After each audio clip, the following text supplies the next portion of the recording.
if this video happens to reach Simon Sinek, or for any reason it reaches any marketing team people, I want to say this. And I'm saying to myself, Simon, at what point are you going to give us the reason as to why I spent $7.99 on Audible to buy this? I want you, when you pick up yourself a book, to get the value that you want out of the book. Question 1 is, why are you watching my video? If you do not know why, then I do not know why you're watching this video. So I spent a day reading the book Start With Why by Simon Sinek, and I'm going to tell you why you should pick up that book or why you should not pick up that book. A lot of whys, okay? Let's get into the video. So my name is 𝐃𝐈𝐒𝐂𝐋𝐀𝐌𝐈�𝐿. I do talk about self-help books. I read a lot of self-help books, and I trust that you will trust me to tell you a very good open opinion about self-help books and what you're going to gain from them, from someone who literally, wants to gain some knowledge. My whole idea is to maybe create a better relationship with self-help books and all this self-help advice that a lot of people have a bitter taste in their mouth. But hopefully when you start watching my videos and you hear me talking about these books, you will literally have a different opinion about self-help books, okay? Or not. We'll get there. So Simon Sinek, so he wrote the book Start With Why. And the whole idea of the book starts off by him explaining why you should pick up the book, and that book is not going to give you what you think it's going to give you. If you're going to be someone with an open mind, then pick up the book, read the book, and goes on and explains, thanks the people that have contributed to him writing the book, which is a really good thing in the book. So now we start from the beginning of the book, which is chapter 1, and in chapter 1 he goes on and talks about, straight on he starts talking about Apple, and starts talking about businesses and how they kind of like be successful and not successful. The whole book, I'm going to give it to you here and there, and you're going to know exactly what my opinion is about the book. The whole book is all about Apple. He talks about Apple and why Apple is successful.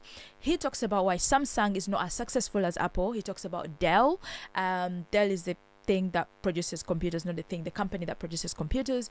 He talks about Southwest Airlines, which is one of the things he talks about the most, Southwest Airlines and Apple. So if this video happens to reach Simon Sinek, or for any reason it reaches any marketing team people, I want to say this. The first chapter of every book that you pick up, especially a self-help book, the way in which you can captivate a reader, the way in which you can get people's attention, is by doing your best in the first chapter. Now the first chapter of the book starts off obviously softly talking about Apple. He talks about why Apple is a very successful company, and why the why of Apple is a leading force of its success. The thing that I like most about the book is that he says that people don't buy what you are, how you do it. People buy the why you do the thing that you do. And this is why I asked you in the beginning of this video, why are you watching my video? So people follow you for the why. They don't follow you for the what, and they don't follow you for the how, which is so good. He gave this example of having a bull's eye, and the outer bit of the eye is the what, the middle bit of the eye is the how, and the tiny little bit is the why. So he says a lot of people talk about what they do, how they do it, and forget about the why. And the why is the most important aspect about everything. That value out of that part is literally what I got out of the whole entire book. Let me explain to you why. Again, in the book itself, he says that Apple has had all these things that it has done. It has had, AirPods. It has had all this marketing strategy. Its why is a driving force. Southwest Airlines, the best airlines ever, and they have been successful. He compares it to Dell and says Dell has not been successful because they don't know what their why is. He talks about Microsoft. Microsoft has not been successful because they don't understand why the why is. I have learned more of how Apple is successful, of how Southwest trains are successful, compared to the why. When you write a book with a title that says Start With Why, you expect a person that is going to pick up that book for them to be explained to why the why exists, how they should get to the why, how it can be challenging to understand your why, to get to your why, and all the kind of thing, and that book does not deliver. So if you're going to pick up that book, bear in mind that you're going to be getting marketing advice. You're going to be getting advice based on Apple and Southwest were strains. Now, you may think that I'm being a little bit biased, or I am being like, I really hate the book. No, there are a lot of self-help books that I love, but this particular book, if you're looking for help on starting with the why, you're not going to find it. You're going to come out with the fact that I'm very well educated about Apple. I know why Apple is very successful. I understand why Apple is successful, because their why is very, very important. I even went on Google myself, and I Googled, and I say to myself, okay, I put it on my phone and I said, what is the why of Apple? Let's do it together here. So what is the why for Apple? And it says here, to provide the best user experience for these customers through innovative products and services. I don't understand that. It's too complicated for me to understand. But apparently, that reason, the why, is what makes Apple very successful. Now, Simon Sinek is a very good speaker. If you want to understand Simon Sinek as a person and the knowledge that he gives about start with why, listen to the TED Talk, because you are going to get more knowledge from the TED Talk. The interviews that he does, the podcast that he does, he is very good, and you can get all the knowledge that you want. But if you're going to pick up this book, be very well assured that there is no advice at all on why. There is a lot of advice upon all these companies and why these companies are what they are. I just feel like he was paid to market and do this about the book. Now, Simon Sinek, this is something I want to say, is that when you label a book to be a self-help book, bear in mind, people are picking the book to help themselves. But what help have you offered in the book to an extent that someone will change and be a better person after they finish reading the book? I don't want to hear things like Apple being successful. Apple runs on a big team. I want to know the why in my life. I want to know the purpose that is driving, the motivation that is behind me and the why. And that is where this book has to kind of like niche down. I hate the fact that this book has been bought by millions and millions of people.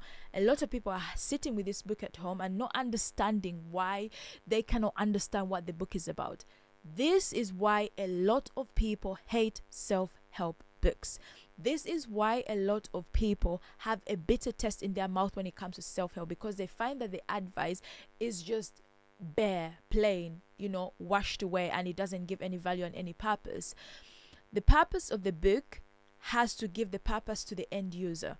If someone picks up a book that is in terms of fiction or non-fiction or a story, they expect a story, and they expect a very good story. How the story is told is a very personal opinion, because to be honest with you, people tell stories differently, and people love to listen to stories differently. That's why we have things like Netflix, whereby you pick different movies, different series that you want based on the storyline, and this storyline works for you and the other does not work for you. That is more of like a personal thing when it comes to storytelling. But when it comes to self-help books, we have to create this environment whereby the self-help book needs to help you. Now, my opinion about the book itself is that I rated this book a 1 star. To make matters worse, I spent money and I went to pick up another book. Now, apparently there is another book that is called Finding Your Why, and that is the practical book. That book is 4 hours. That book shouldn't have been 4 hours. It should have been 1 hour, because he again started talking about Apple. He started talking about Apple in the book, whereby we should know about practicalities. And I'm thinking, why again? Why? We've had enough about Apple in the other book. We're hearing about Apple in this book. Why are we talking about Apple at this point?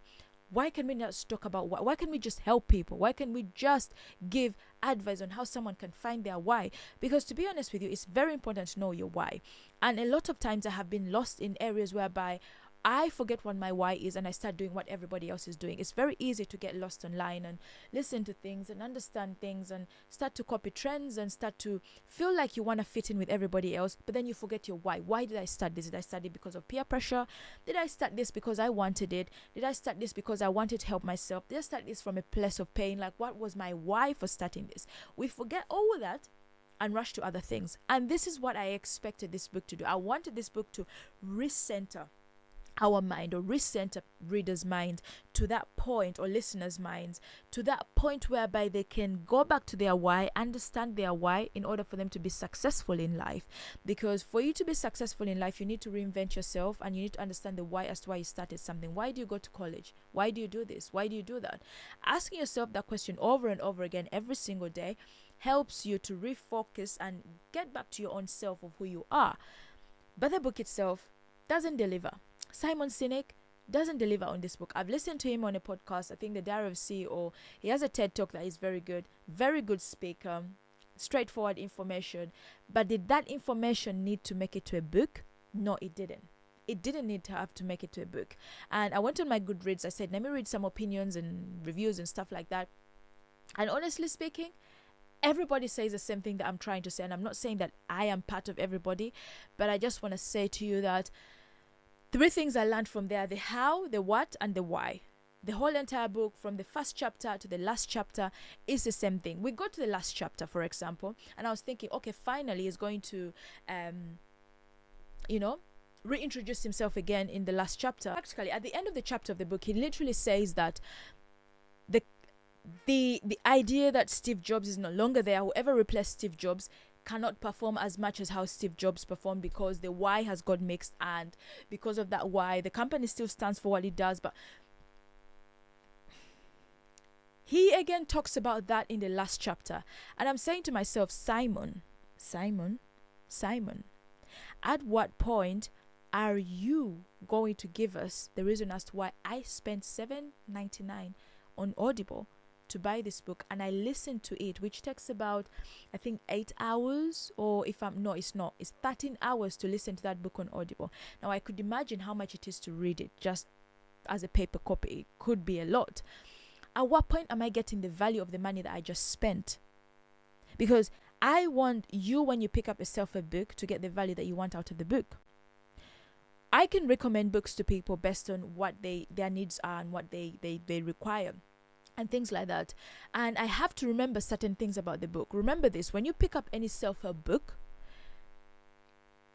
it doesn't mean that everything within that book, or the knowledge within that book, I'm showing you a different book that I'm going to start reading, that the whole entire book, that you're going to grasp all the knowledge. If you read a book and you can remember 2 or 3 things from that book, that's all you need.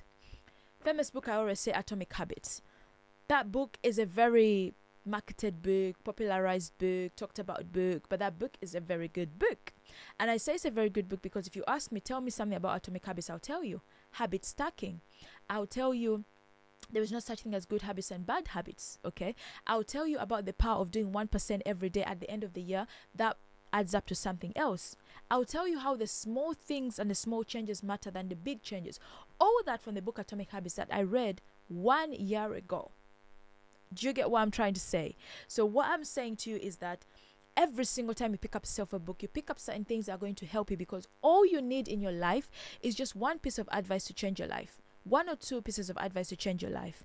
Now, whatever the marketing team did with Start With Why, book by Simon Sinek, I don't get it. There are other books that he has written, but because of that, I don't have the interest to pick up the other books. And I don't want you to be that kind of person, but we have to keep authors who write self-help books accountable and how they write these books. So that is what I think about Start With Why. Would I recommend you to get this book? Definitely not. Would I tell you to listen to his TED Talks? Yes, please. Would I tell you to listen to his podcasts? Yes, please. Interviews? Yes, please. Because all the things that he talks about in there, they're literally in the book, but just watered down. But the book itself, don't spend your money on the book. Just go online. Go chat GPT will give you a summary of the book. And yeah, you'll have it. Is it a book that I say that you can read and go back over and over again? No. If anybody on the internet tells you to buy this book or tells you a positive review about this book with 4 stars, they are lying to you, because I'll honestly tell you that that book is a marketing book for Apple. It markets Apple, it markets Southwest trains, and that's all that you're going to get out of that book. If you're expecting anything else, you'll come back to this video and tell me, Lucy, you told me so. But I hope we create an idea, or we create a community whereby we can honestly talk and say our opinions. But anyways, thank you so much for watching. But anyways, that's about it. The next book that I'm reading is The 7 Habits of Highly Successful People. And I've started reading that book. I've seen a little bit of opinions about it, but I'm always a person that never goes with those opinions, reads the book firsthand. So I am currently listening to that book. I'll just show you here so we can see together. So yeah, we're reading The Habits of Highly Successful People.